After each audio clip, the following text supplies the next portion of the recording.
So I am an advocate of absolutely bringing people in and making them feel welcome and safe in the space that you have provided.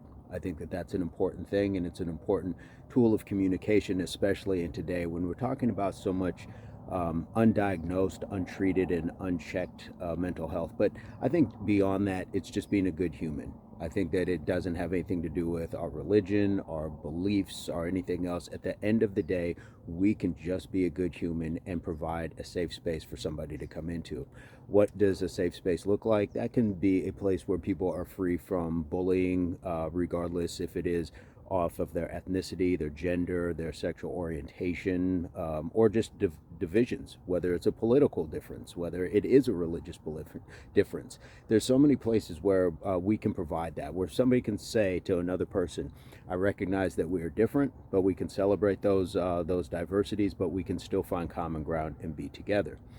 But we are our first advocate, and we should be our first line of defense. So when it comes to a safe space, we should also be creating one for ourselves. Now, how does one create a safe space for themselves when dealing with other people? In my estimation, this would mean by coming forward and allowing other people to know what your boundaries and your borders are. Hey, there are some things that I may have an opinion about, but it's not open for discussion. I just respectfully say this is where I feel, but I'm not telling other people that they have to feel a certain way about it.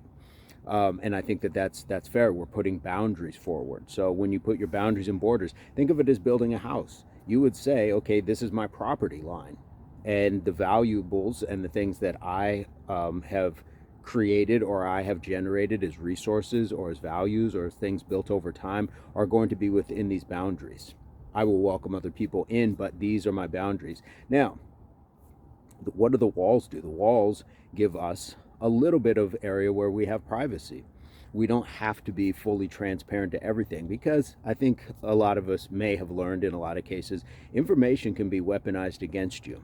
Now, that doesn't mean not to trust people or not to trust all people, but be careful with the information that you give out. And I've given a lot of people this information over time. Be careful with what you are telling people. It may seem very casual. Something like, yeah, I live on that side of town, or this. I had somebody I used to train that used to just tell their address to people. And I was like, why? Why does that information matter? So we need to have some walls, or you see in the window, there's some blinds.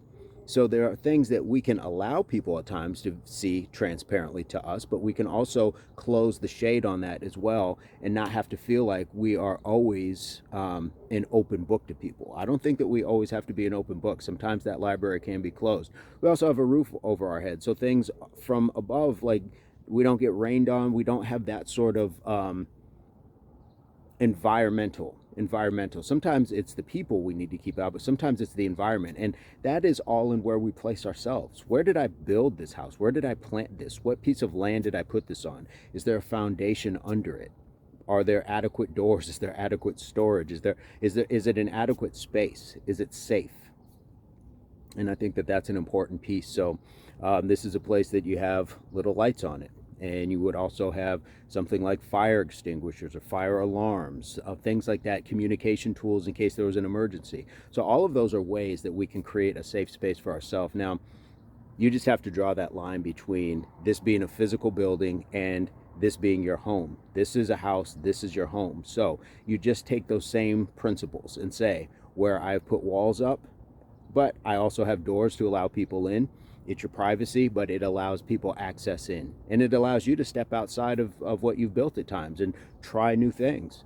But the safe space that we seek should be the one that we create for ourselves by allowing that we've laid down a foundation, which is our values, which is our beliefs, which is our consistency and discipline in doing things positive and productive that are not detrimental to us and to other people. That's our foundation. And then what we build around it, how much we build, how does it shelter other people should they need help as well when you are bringing them into your safe space. So there's a lot to think about. I hope that this analogy makes sense, and just this visual aid of having a house, but your home is here, mind, body, and soul.